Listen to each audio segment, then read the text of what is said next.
नमस्कार, मैं हूं संजय शर्मा। आप देख रहे हैं 4 पीएम न्यूज नेटवर्क। नीतीश बाबू भी गजब हैं। कुछ दिन पहले विधानसभा में उन्होंने एक भाषण दिया था। भाषण में उन्होंने महिला पुरुषों के संबंधों को लेकर जो विस्तार से बताया था कि महिला पुरुष ये करते हैं, उसकी बड़ी आलोचना हुई थी। एक बीजेपी की महिला विधायक तो रो पड़ी थी कि हम ऐसे गंदी बातें सुनने के लिए हाउस में हैं। लेकिन नीतीश कुमार की जवान है कि रुकती नहीं है। उन्होंने फिर एक महिला विधायक से कह दिया, तो महिलाओं को जानती नहीं हो। अब बवाल मचा हुआ है कि ये महिलाओं के लिए नीतीश बाबू की ये सोच क्यों है। उधर सीन बड़ा बढ़िया हो रहा है। किसान मिल रहे हैं राहुल गांधी से। राहुल गांधी ने भी इस बार ऐलान कर दिया कि एमएसपी पे हम आपके साथ है, लड़ाई लड़ी जाएगी। बजट पे चर्चा हो रही है तो मैं अभय दुबे जी के साथ शो करता हूँ रोज। जानते हैं आप अभय दुबे जी को, बहुत बढ़िया एबीपी चैनल पे वो बोलते हैं, बहुत अच्छे पत्रकार है, बहुत अच्छे लेखक हैं। मैंने तो पूछा कि 2014 में बुलेट ट्रेन के लिए सैकड़ों करोड़ रुपए आवंटित हुए थे। बुलेट ट्रेन किसके घर से चल शुरू हो रही है, किसके घर से चल के कहाँ रुक जा रही है, दिखती नहीं है। क्या हुआ उन सैकड़ों करोड़ रुपए का। अभय दुबे ने हंसते हुए कहा कि अगर चंद्रबाबू नायडू और नीतीश बाबू से पैसे बचेंगे तभी तो खर्च होंगे। बहुत रोचक बातचीत है, पूरी बातचीत को सुनिएगा। बातचीत से पहले चैनल को ज्वाइन और सब्सक्राइब जरूर करिएगा। चलते हैं अभय दुबे जी के पास। 4 पीएम न्यूज नेटवर्क में स्वागत है अभय दुबे जी आपका। आज बड़ी संख्या में कल किसान गए पार्लियामेंट में और राहुल गांधी से मिलने के लिए। राहुल गांधी मिले और राहुल गांधी ने उनको भरोसा दिलाया कि एमएसपी के मुद्दे पर कांग्रेस पूरी तरह से किसानों के साथ है, उनकी लड़ाई लड़ेगी। हरियाणा में अब चुनाव होने वाले हैं कुछ महीनों बाद। एमएसपी का मुद्दा बहुत बड़ा है किसानों के लिए। आपको क्या लगता है, जब राहुल गांधी ने ये कह दिया कि हम लड़ाई लड़ेंगे तुम्हारी, तो क्या फिर से देश में एक बार किसान आंदोलन की झलक देखने को मिल सकती है? देखिए, किसान आंदोलन तो शुरू हो चुका है। किसान संगठनों ने जो कि शंभू बॉर्डर पर जमे हुए थे, वो बिल्कुल मेरे ख्याल से इंतजार कर रहे हैं कि कब बॉर्डर खुले, और उसके लिए अदालत ने आदेश भी दे दिया है बॉर्डर खोलने का। अदालत ने कहा है कि आप अनंत काल के लिए बॉर्डर बंद नहीं रख सकते। तो वो बिल्कुल तैयार बैठे हुए हैं। उनके पास 6 महीने के राशन के साथ में वो दिल्ली कूच करने के लिए तैयार हैं। और उन्होंने अपनी जो अपने ट्रैक्टर हैं, जो ट्रॉलियां हैं, उनको अपग्रेड भी किया है, क्योंकि वो 6 महीने तक उनका घर बनने वाली है। तो बिल्कुल वही नजारा है जो कि 2020 और 21 के दौरान आ, और उस दौरान था। उत्तर प्रदेश विधानसभा के चुनाव से ठीक पहले जो नजारा था, जब दिल्ली चारों तरफ से घिरी हुई थी, वैसा नजारा फिर से बनने वाला है। मोदी सरकार, सॉरी, एनडीए सरकार पूरी कोशिश करेगी कि किसानों को दिल्ली ना आने दे, लेकिन आज परिस्थिति बिल्कुल भिन्न है। बिल्कुल बदली हुई परिस्थिति है। इनको वो ज्यादा देर तक नहीं रोक सकती, क्योंकि अभी हरियाणा में चुनाव होने वाले हैं और हरियाणा में भाजपा का हारना लगभग तय है। जैसे ही वहां पर कांग्रेस की सरकार बनी, तो कांग्रेस तो किसान आंदोलन को और प्रोत्साहित करेगी, कहेगी चलिए भाई दिल्ली पहुंचिए, हम भी, हमारे कार्यकर्ता भी आपके साथ होंगे। तो बिल्कुल देखिए, राष्ट्रीय राजनीतिक परिस्थिति बिल्कुल बदल चुकी है। और उस बदलाव का सबसे बड़ा, जिसे कहते हैं ना, जिसे कहते हैं ना कि आप हांडी में हाथ डालते हैं, एक चावल उठाते हैं, उसको मसल के देखते हैं और पता लगाते हैं कि चावल पका के नहीं पका है। उसका सबसे बड़ा वो चावल जो है, ये बजट है। आप देखिए, आखिरकार मोदी जी के ऊपर क्या ऐसा दबाव था जिसकी वजह से उन्होंने चंद्रबाबू नायडू और नीतीश कुमार की मांगे इन टोटो में 100% मान ली। कौन सा दबाव था? एक तो मैं कहूंगा कि उन्होंने एक रणनीति बनाई, मोदी जी ने। रणनीति ये थी कि मंत्रिमंडल हम अपनी मन का बनाएंगे, लेकिन बजट जो आपकी आर्थिक मांगे हैं वो हम आपकी पूरी करेंगे। एक तो उसका कारण ये हो सकता है, और इसके क्या क्या नुकसान हो सकते हैं तो हम लोग अभी चर्चा करेंगे। फायदा तो इसका कोई है ही नहीं, ना अर्थव्यवस्था को फायदा है और ना उनको फायदा है। मेरे ख्याल से तो इसका बिहार को और आंध्र प्रदेश को भी कोई बहुत ज्यादा फायदा नहीं होगा, ये दूरगामी दृष्टि से मालूम पड़ेगा। दूसरा उसका कारण ये हो सकता है कि मोदी जी को इस बात का बहुत डर था कि जैसे ही वो की गई मांग से कम देंगे इन लोगों को, वैसे ही उनकी विधानसभाओं में प्रस्ताव पास होंगे, नारेबाजियां शुरू हो जाएंगी, बयान देने शुरू हो जाएंगे, और उनकी सरकार की जो स्थिरता है उसके ऊपर सवालिया निशान लग जाएगा।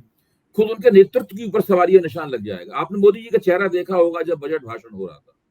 मैंने कभी भी उनको इतना ज्यादा उदास नहीं देखा, मोदी जी को इतना इतना इतना गमगीन नहीं देखा। आजकल वो काफी अनमने से रहते हैं, उदास रहते हैं।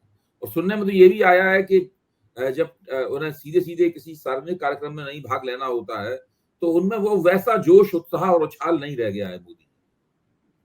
लेकिन ये तो सुनी सुनाई बात है, हम लोग इनकी तरफ नहीं जाते हैं। मैं कोई मनोवैज्ञानिक नहीं हूं जो मोदी जी की देह भाषा और बॉडी लैंग्वेज के आधार पर राजनीतिक समीक्षा करूं। मैं तो केवल आपको बताया बीच में ये है। तो स्थिति यह है कि उन्हें इस बात को लेकर मुझे लगता है काफी अंदेशा था कि अगर हमने इन लोगों को कम दिया जितना ये मांगा है, इन्होंने कोई सौदेबाजी करने की इनसे कोशिश की, बोलतोल करने की कोशिश की, तो उससे पूरी सरकार की स्थिरता और उसका जो इकबाल और रुतबा है उसके ऊपर काफी बुरा असर पड़ेगा। और उसका असर सीधे सीधे भारतीय जनता पार्टी में मोदी जी की जो अपनी हैसियत है, ये राष्ट्रीय स्वयंसेवक संघ में के सामने मोदी जी की जो अपनी हैसियत है पहले से ही काफी कम हो गई है, उसके ऊपर भी काफी काफी काफी असर पड़ेगा। तो ये सब बातें हैं, ये बताता है कि बिल्कुल भारत में राजनीति की दुनिया 2024 के चुनाव नतीजों ने बदल दी। किसान आंदोलन आप मुझसे बॉन्ड पे लिख के रख लीजिए, होके रहेगा। और अब सरकार के ऊपर पहले से भी ज्यादा बड़ा दबाव पड़ेगा। भाई अभी अभी जो एबीपी चैनल का जो एक राष्ट्रीय अधिवेशन, राष्ट्रीय जो कॉन्फ्रेंस करते हैं वो चल रहा था, उसमें सुधांशु त्रिवेदी भाजपा की प्रवक्ता के तौर पर और सुप्रिया श्रीनेत कांग्रेस की प्रवक्ता के तौर पर मंच पर आपस में बजट को लेकर उन दोनों के बीच में भिड़ंत चल रही है, बड़ी दिलचस्प भिड़ंत।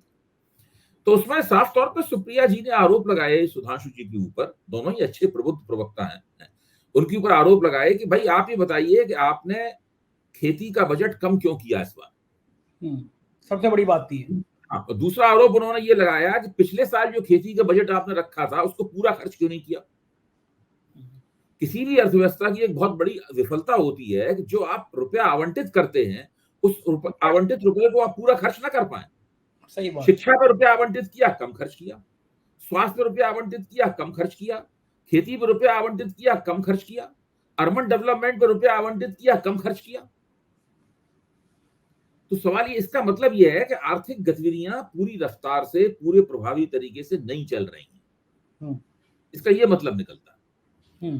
तो इन बातों का जवाब नहीं दे पा रहे थे। सुधांशु लगातार गोल पोस्ट शिफ्ट कर रहे थे। कभी वो जनधन खातों की बात करने लगते थे, कभी कहने लगते थे कि हमने इतने बार नाम लिया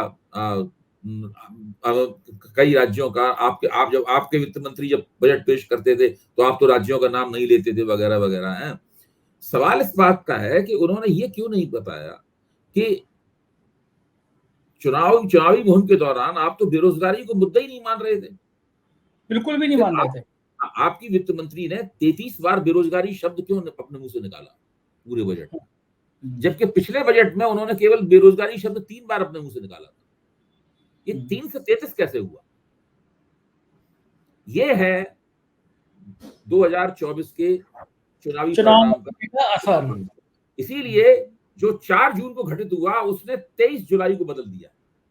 बिल्कुल सही कह रहे हैं आप। 4 जून का सीधा असर किस पर पड़ा है? 23 जुलाई पे पड़ा है। उल्टी बातें आप कुछ भी करते रहे। असल में डर गए ना कि बेरोजगार आपने मजाक बना दिया बेरोजगारी को कि आप पकौड़े तल लो, अग्निवीर ले आओ। लोग कहने लगे नेता 80 साल में भी इनको जवान नजर आ रहा है, वो काम करेगा 80 साल तक, और हम 4 साल में नौकरी करने के बाद शादी नहीं होगी हमारी तो कामकाज नहीं मिलेगा। ये मुझे लगता है कि अग्निवीर योजना राजस्थान में भी जो उन्होंने झाड़ू लगी उसकी बहुत बड़ा कारण अग्निवीर रहा। और मैं तो देख रहा हूँ कि नौजवानों में नौकरियों को लेकर, रोजगार को लेकर सरकार के प्रति बहुत जबरदस्त गुस्सा है।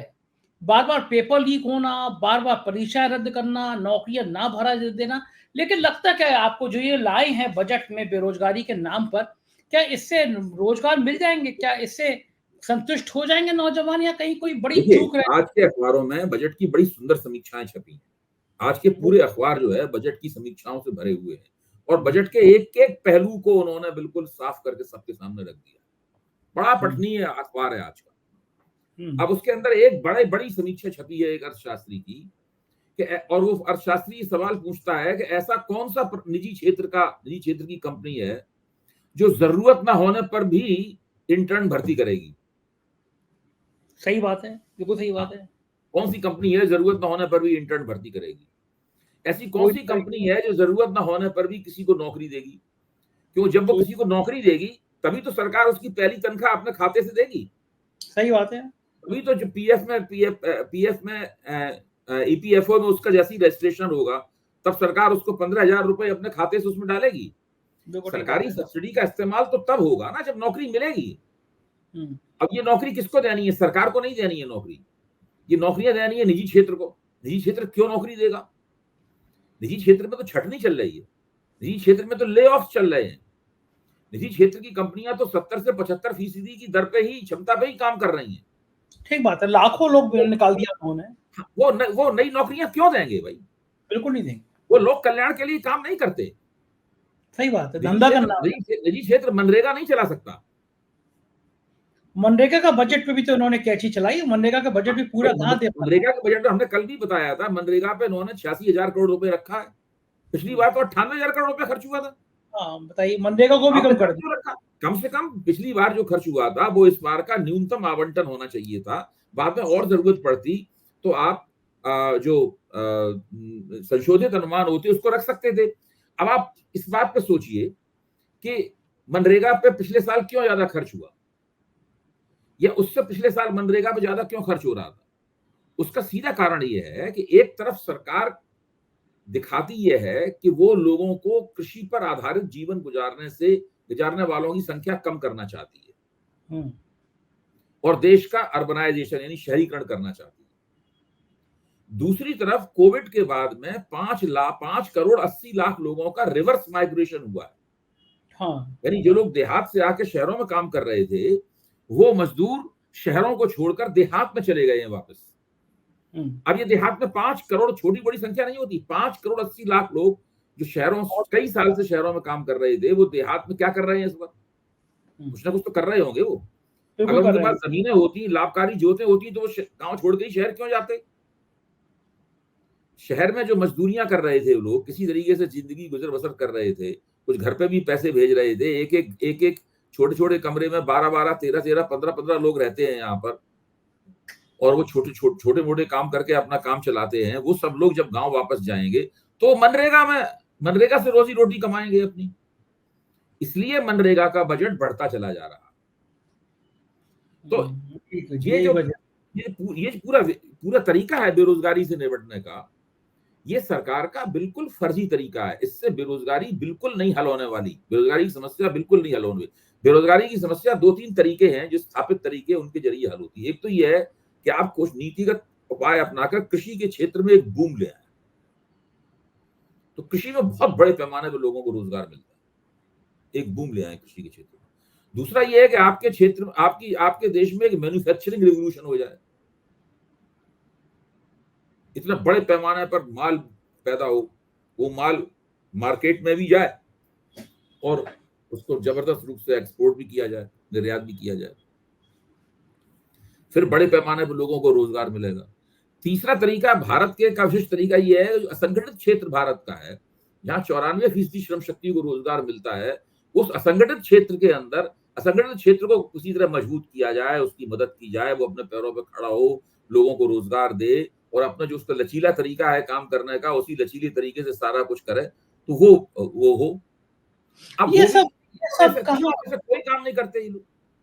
ये सब कहाँ दिमाग में आता है? दिमाग में आता है कि बड़ा सा मंदिर कहाँ बन जाए, बड़ा सा दिए कहाँ जल जाए, बड़ी सी कावड़ यात्रा पे बोर्ड कहाँ लग जाए, हिंदू मुसलमान कैसे हो जाए। मन तो वहां अटका रहता है ना। मन ये डेवलपमेंट के लिए कहाँ रहता है कि भाई रोजगार कैसे मिले। मुझे तो कभी कोई किसी नेता का, मंत्री का बेटा कावड़ ले आते हुए दिखाई नहीं दिया भैया जी। मैंने देखा कौन ले जा रहा है कावड़? बहुत पिछड़े जाति के लोग, दलित जाति के लोग, गरीब लोग। किसी टाटा अंबानी और अडानी। आपके सवाल से गलतफहमी फैलती है, माफ कीजिए, वो गलतफहमी फैलती है। आप कह रहे हैं कि इन लोगों का कोई धार्मिक कामों में मन अटका रहता है, या धार्मिक कामों पे पैसा या धार्मिक बड़े बड़े प्रोजेक्ट चलाने में मन अटका रहता है। नहीं, जो लोग वास्तव में धार्मिक होते हैं, अपनी प्रवृत्ति से, अपने हृदय से लोग धार्मिक होते हैं, उनको दिलचस्पी इस बात में नहीं होती कि बड़े बड़े वो कॉरिडोर बनाएं, वो बड़े बड़े धार्मिक जलसे करें, और ये सब नहीं होती उनकी दिलचस्पी। धार्मिक चीज दूसरी ही होती है। राष्ट्रीय स्वयंसेवक संघ और भारतीय जनता पार्टी वाले लोग उस तरह के धार्मिक व्यक्ति नहीं है, धार्मिक लोग नहीं है। ये लोग धर्म का तमाशा बहुत करते हैं, ये धर्म के बहुत बड़े तमाशेबाज हैं। इन्होंने क्या किया है कि जो हिंदू धर्म और या सनातन धर्म या भारत का जो बुद्ध धर्म है या जैन धर्म है या सिख धर्म है, इन धर्मों की जो विशेषताएं हैं, जो इन्हें सियामी धर्मों से या सेमेटिक रिलीजन से सेमेटिक रिलीजन 3 है दुनिया में, इस्लाम, ईसाइयत और यहूदी धर्म। इन सेमेटिक रिलीजनों से अलग करते हैं ये लोग। पूरी कोशिश ये कर रहे हैं कि हिंदू धर्म के अंदर बहुत सारे सेमेटिक पहलू आ जाएं, बहुत सारे सियामी पहलू हिंदू धर्म के आ जाएं।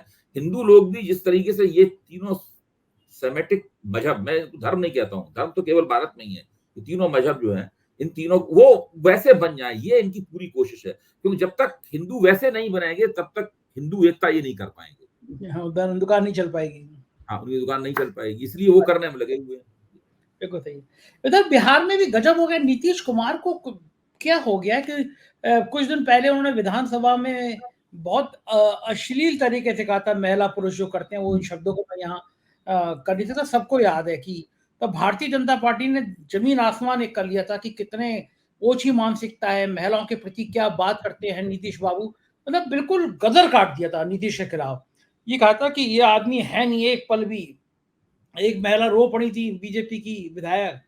आज नीतीश बाबू एक आरजेडी की महिला विधायक के लिए कह रहे हैं, गुस्से से आके उसने इस्तीफा मांगा था तो गुस्से से कह रहे हैं कि बैठ जाओ, महिला हो, कुछ जानती वानती नहीं हो बजट के बारे में, महिला हो, चुप रहो, बैठ जाओ। बिहार में तेजस्वी ने बड़ा रिएक्ट किया है, कहा है कि ये महिलाओं का तो सीधा अपमान है। एक मुख्यमंत्री महिलाओं को ऐसे डांट रहा है कि बैठ जाओ, तो महिलाओं को जानती नहीं हो, मतलब अब आप देखिए ये कितना बड़ा विरोधाभास है संजय जी, कि नीतीश कुमार को उन राजनीतिक नेताओं में से एक माना जाता है जो स्त्रियों के वोटों को आकर्षित करते हैं अपनी तरफ। हाँ, मतलब ये माना जाता है कि स्त्री जो वोट है, महिला वोट जो है वो चुप बने रहते हैं, लेकिन नीतीश कुमार जी की पार्टी को समर्थन दे देते हैं, और वो ये आमतौर पर कहा जाता है। तो एक ऐसा व्यक्ति जो कि स्त्रियों के रहनुमा के तौर पर इसकी छवि है, जब आप उसके वक्तव्यों पर गौर करते हैं तो पता चलता है कि ये तो बहुत ज्यादा स्त्री विरोधी है अपने अंदर से। एक मौका नहीं छोड़ता स्त्रियों का मजाक उड़ाने के लिए या उनको कमतर बताने में। हालांकि ये सारे के सारे तमाम भारत के तमाम नेताओं की ये स्त्री विरोधी प्रवृत्तियां उनके अंदर काफी मिलती हैं, लेकिन पिछले दिनों तो नीतीश जी ने और बाकी लोगों को पीछे छोड़ दिया। लगता नहीं, बड़े इंटेलेक्चुअल टाइप की बातें कभी कभी करते थे, पता नहीं नीतीश को क्या हो गया, क्यों ऐसी संगत का असर आ गया है, या कुछ गड़बड़ा गए हैं मामला। आज उधर जगन मोहन रेड्डी भी दिल्ली पहुंचे, उन्होंने जंतर मंतर पर धरना दिया और चंद्रबाबू नायडू की सरकार में बड़े गंभीर आरोप लगाए। अखिलेश यादव पहुंचे वहां पे, और शिवसेना के सांसद पहुंचे, संजय राउत पहुंचे। ये क्या देख रहे हैं आपकी इंडिया गठबंधन की ये एकता है कि अगर कोई नेता धरना देगा तो बाकी सांसद पहुंचेंगे, और भी सरकार बनते ही जगन मोहन रेड्डी ने वहां मोर्चा खोल दिया, दिल्ली में आकर धरना दे रहे हैं, इसके क्या संकेत होंगे साउथ की राजनीति? देखिए, जगन मोहन रेड्डी में लाख कमियां हो सकती हैं, और जिस तरह से उन्होंने अपना 5 साल का मुख्यमंत्री चलाया उसमें भी कमियां निकल के भी आ गई, और उसी का नतीजा भी निकला कि वो वरना उनको हराना मुश्किल था। उनका ओबीसी और दूसरे तमाम तबकों में, मुसलमानों में अच्छा उनका था, और रेड्डी समाज में भी था उनका। लेकिन उन्होंने कुछ ऐसी गड़बड़ियां की जिसकी वजह से उनके खिलाफ एंटी इनकम्बेंसी बनती चली गई, जिसका लाभ चंद्रबाबू नायडू को मिला। लेकिन उनके ऊपर हम ये आरोप नहीं लगा सकते कि वो निष्क्रिय किस्म के नेता हैं, या उनके अंदर साहस की कमी है, बोल्डनेस की कमी है, ये उन पर आरोप नहीं लगा सकते। उन्होंने ज्यादा इंतजार नहीं किया, उन्होंने महीना भर भी इंतजार नहीं किया, और वो विपक्ष के नेता के तौर पर सक्रिय हो गए।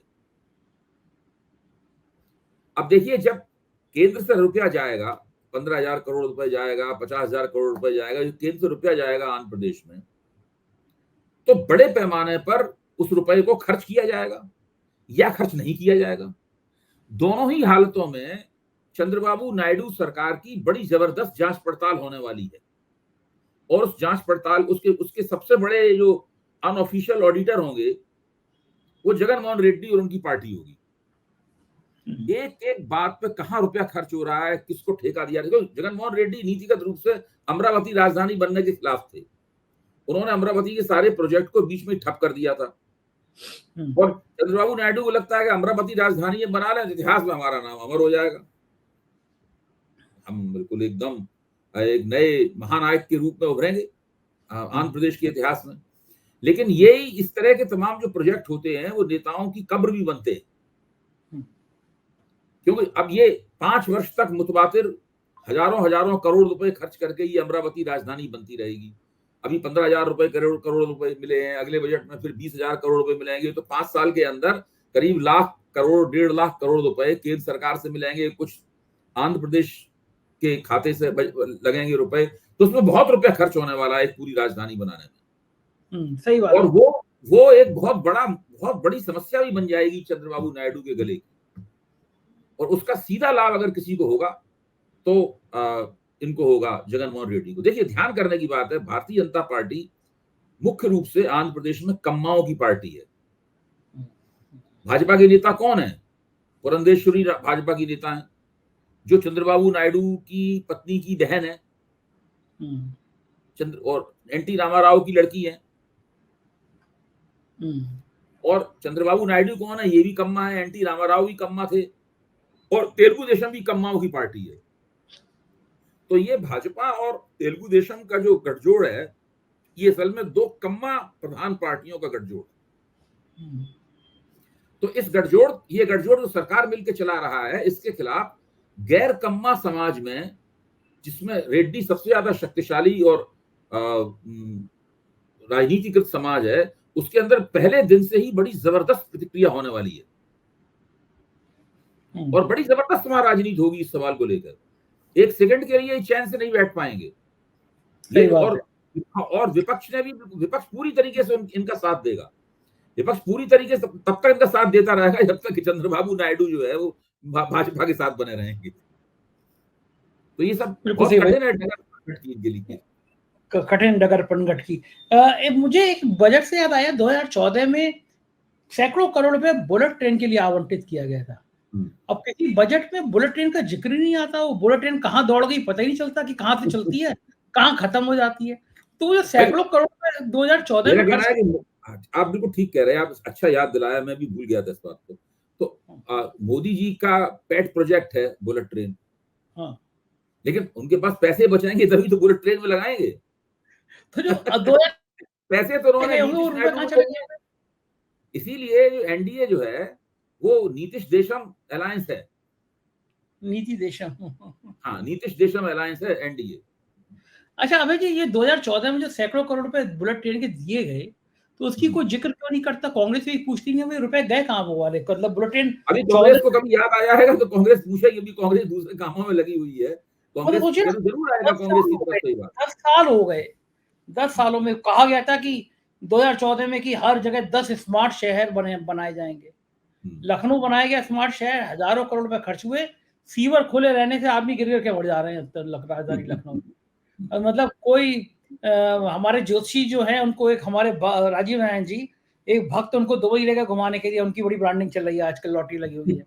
वो लौट के आए तो मैं पूछा, दुबई की सड़कों पे आपको गाय भैंस साढ़ दिखाई देते नहीं देते हैं? यहाँ स्मार्ट शहर छोड़ दो, स्मार्ट राजधानियां देख लो, कोई जगह ऐसी नहीं होती वहां पे गाय बैल साढ़ ना घूम रहे हो। तो ये जो बुलेट ट्रेन चलेगी, ये चलेगी भी या नहीं चलेगी, बड़ा मुझे रोचक नजर आता है। ऐसी वंदे भारत का अभेजी हाल है। जहां जहां मैंने पूछा, वंदे भारत ट्रेन में 50 आदमी 100 आदमी ट्रेनें खाली चल रही हैं, क्योंकि अगर किसी को गोरखपुर से लखनऊ आना को 200 रुपए में, तो वंदे भारत से आएगा वो 500 रुपए में। कौन वंदे, केवल नाम के लिए कि हमने वंदे भारत चला दी, ट्रेनें खाली चल रही है, नुकसान में चल रही है। और जो जनरल ट्रेन है उसमें रिजर्वेशन का यह आलम है कि जनरल क्लास में आदमी एक के ऊपर एक बैठा हुआ जानवरों की तरह जा रहा है। टॉयलेट जाने के लिए ऐसा लगता है ना भारत पाकिस्तान को युद्ध करना पड़ रहा हो। रेलों की हालत कभी इस देश में सुधरती हुई नजर आएगी आपको लगता है? नहीं, सुधर नहीं सकती ट्रेन में। मैं तो हमेशा कोई भी रेल मंत्री हो, दावे सब लोग करते हैं, लेकिन भारत में ट्रेन की हालत नहीं सुधर सकती। इतनी ज्यादा भारत में आबादी है, और ट्रेन की पूरी प्रणाली जो है वो बहुत ही दोषपूर्ण है, और कोई भी दरअसल उसको ठीक करने के लिए कोई प्रयास वगैरह भी नहीं करता है। अभी देखिए, एक तो ट्रेन सुरक्षा, यानी ट्रेन में चल रहे हैं तो आपकी क्या सिक्योरिटी है? आपकी ट्रेन का एक्सीडेंट नहीं होगा, इसकी कोई गारंटी नहीं है। फिर प्लेटफॉर्म बहुत गंदे रहते हैं। दिक्कत की बात ये, प्लेटफॉर्म पे इतनी भीड़ रहती है भयानक, कि उसको, मुझे नहीं लगता कि उसको साफ करना व्यवहारिक रूप से मुमकिन भी है। वो मतलब वो कुछ इस तरह का मामला फंसा हुआ है कि जैसे कहते नहीं है कि गैर मुमकिन है कि हालात की गुत्थी सुलझे, यही हालत है। बिल्कुल सी बात है, देश की व्यवस्था की हालत है। गाड़ी से चलो तो सड़कों में गड्ढे इतने होते हैं कि पता नहीं चलता। जो पीडब्ल्यूडी के मिनिस्टर थे यहाँ पे, जितेंद्र प्रसाद, वो खुद एक गड्ढे में उनकी गाड़ी चली गई, घायल हो गए। उनके जिम्मे था कि उत्तर प्रदेश के सब गड्ढे भरेंगे, खुद ही गड्ढे में गए, घायल हो गए। तो ये जो है ये व्यवस्था वाकई में ऐसी गुत्थी है जो सुलझाए नहीं सुलझती। खैर बहुत बहुत शुक्रिया अभय जी, आपने समय दिया, बातचीत करी, धन्यवाद, थैंक यू। तो ये थे अभय दुबे जी और आपको लगा होगा कि बातचीत आज की बहुत मजेदार थी। आपको कैसी लगी मुझे जरूर बताइएगा, चैनल को ज्वाइन सब्सक्राइब करिएगा। शुक्रिया, थैंक यू।